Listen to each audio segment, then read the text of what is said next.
Hello Cinema-Tech Geeks, it's James Gardner here. Now it's been a while, I've been a bit busy with my company and other aspects of what I do for a living, and I've been looking back over some of the videos I did at CinemaCon, and I had a bit of problems with this one, so I had to do a bit more post on it, so that's why it took me a while to get it going. There's a few others that I might actually try and pull out as well. There's just a little bit more work on them, so I didn't really get around to them. But this one I pulled out specifically because in the last set of videos it's been very much put forward that, you know, the time for film is coming to an end, and that anyone in the cinema industry and cinema exhibition needs to think about converting. Now this guy Strong, it's a big company from the US that does lots of installs. He does a really good overview of what you really need to look out for when converting.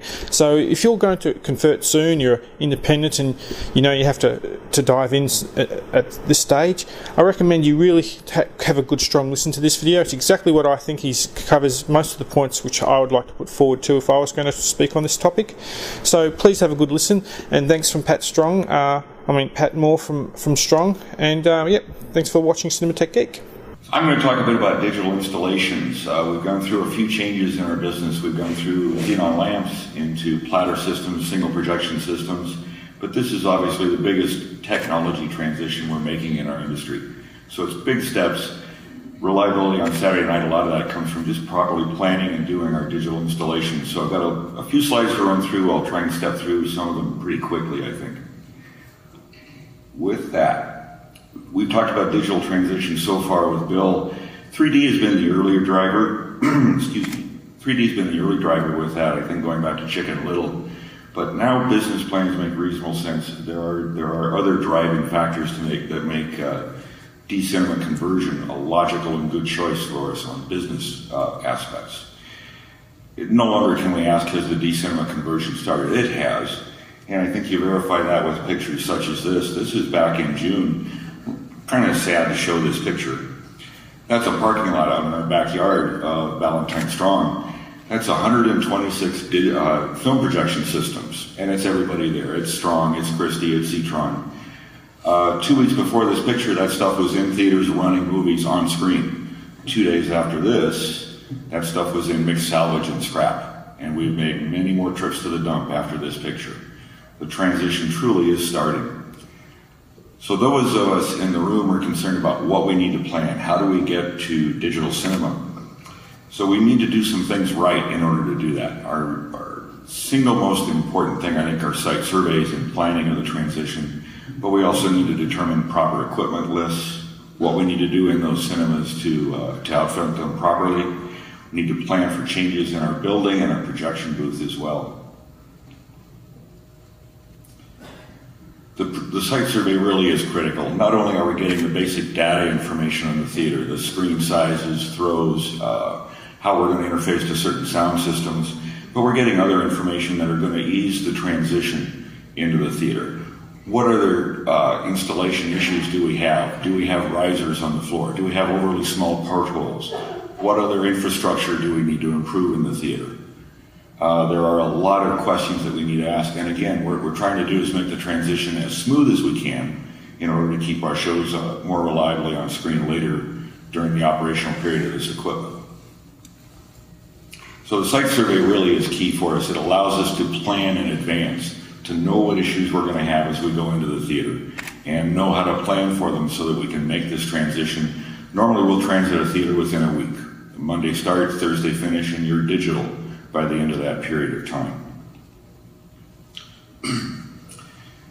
Key issues for you to concern for you, of course, are 3D mix and 2D screens.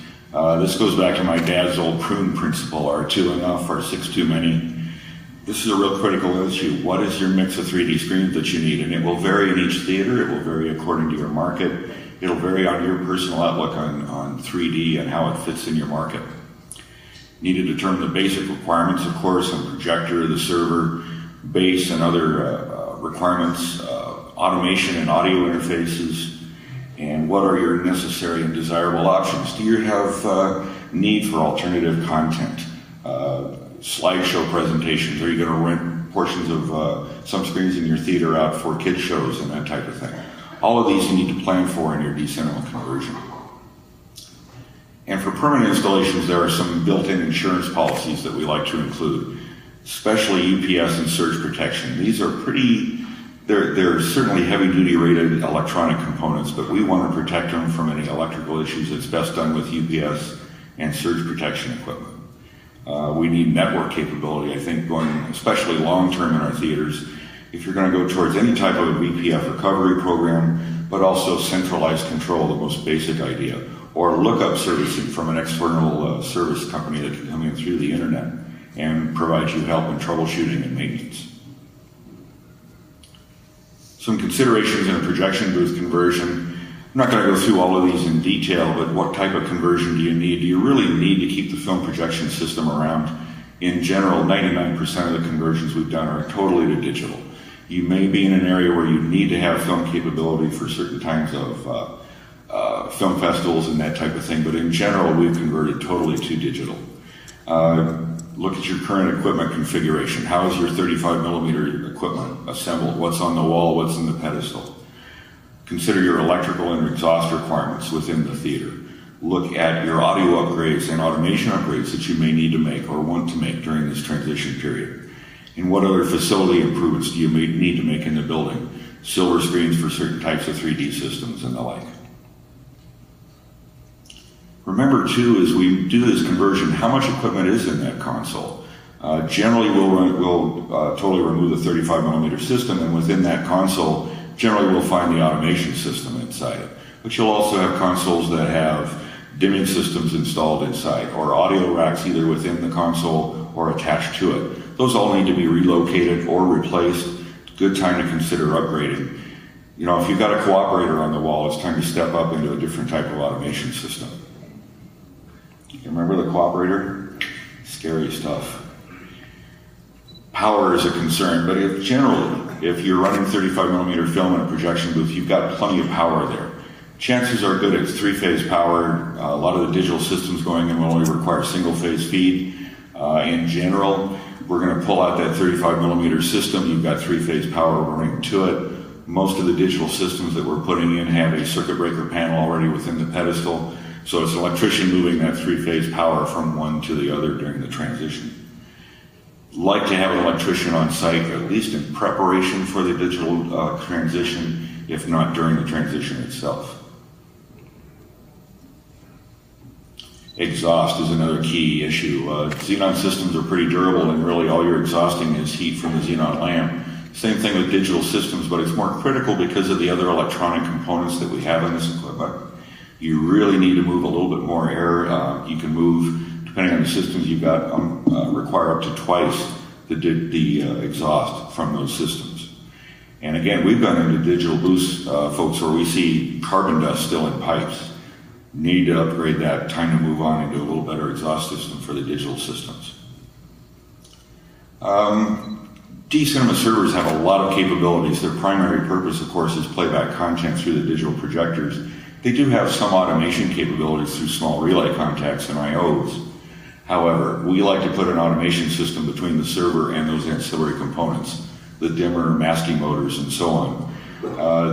The new automation systems interface very easy via Ethernet. It becomes a computerized device on the network that you can follow and control remotely if you need to. Automations are better at handling the odd control voltage that we'll find in theaters at times. We like to keep that separate from the servers, and especially just to isolate the server from those ancillary components. We've had issues where we have a lightning strike in a building that knocks out a dimming system. I'd rather lose parts of a $1,000 automation system than parts of an $18,000 or $19,000 server system. The automation does a very good job of isolating those systems. Audio output from the servers is generally digital. We need to convert that to interface to most of the processors that are within the theater. There are some other upgrades and considerations you need to have in sound, and luckily I'm going to pass that on to another gentleman here on our panel. Paul's going to speak about that, but sound is very much an issue for us. There's other installation issues, of course, and hopefully we catch all of this in the site survey. Is our port window big enough? Some of the 3D systems out there that are utilized require a larger image projection area in order to get out onto screen. There's other things such as flooring. We have considerations in terms of digital cinema front to back distance from the front of the projector to the rear of the projector is very often longer compared to a film system. If you've got back-to-back booths within a small multiplex, you may need to offset those systems because you lose the distance, the spread between those two systems. So again, site surveys are key in trying to catch those planning issues. And it's definitely a teamwork thing because you're going to have, if you're a small complex, a fourplex, a sixplex, there's still an amazing amount of equipment that's going to arrive and need to be sorted, placed in preparation for the installation. It's going to have to be unpacked. There's going to be an amazing amount of cardboard that comes off of this equipment. You've got to consider things like order of conversion. Do you get your number one house first, your most important house? Or do you need to do other theaters because you need to, that's the only time you have access to them, is early in the transition period. So there's a lot of planning behind the scenes to be done in advance of the conversion. Your content delivery. Bob's Stone Service may not be bringing you film prints anymore. You may have hard drives delivered by FedEx. And all of a sudden the FedEx driver doesn't know where to deliver that print at 10 o'clock in the morning on Thursday. You've got some considerations there. Most theaters seem like they have internet access. I think that's a very important thing because that's a great way to deliver the keys. Having content is one thing. Without the keys, you're not going to run those movies. And come Friday night, you don't have a key delivery method that is an email, direct email address to the theater. And I'm going to skip the telephone line. I think that's kind of crazy, but we still require a telephone line for some of these virtual print fee recovery plans that are in place. Networking makes all the sense in the world. These systems are essentially computers. Computers don't like to be alone in the world. They like to talk. They like to exchange information. And it's amazing what we can get from them on a network. Theaters are also unique in that generally they're relatively easy to cable for our network transition of management and media transfer within the cinema complex. So networking makes sense in terms of helping us to troubleshoot service, gives us a centralized location for control and monitoring of systems, program scheduling and so on, and it's certainly required for the BPF recovery programs that are on the market. So here's a simple little fourplex. We've got the projectors and servers that are, of course, networked together, kind of mini networks together, but let's tie them together with a router. Through that router, then, we can use a TMS, a theater management system software, or LMS, a library management system, tie all those together and have a centralized control point.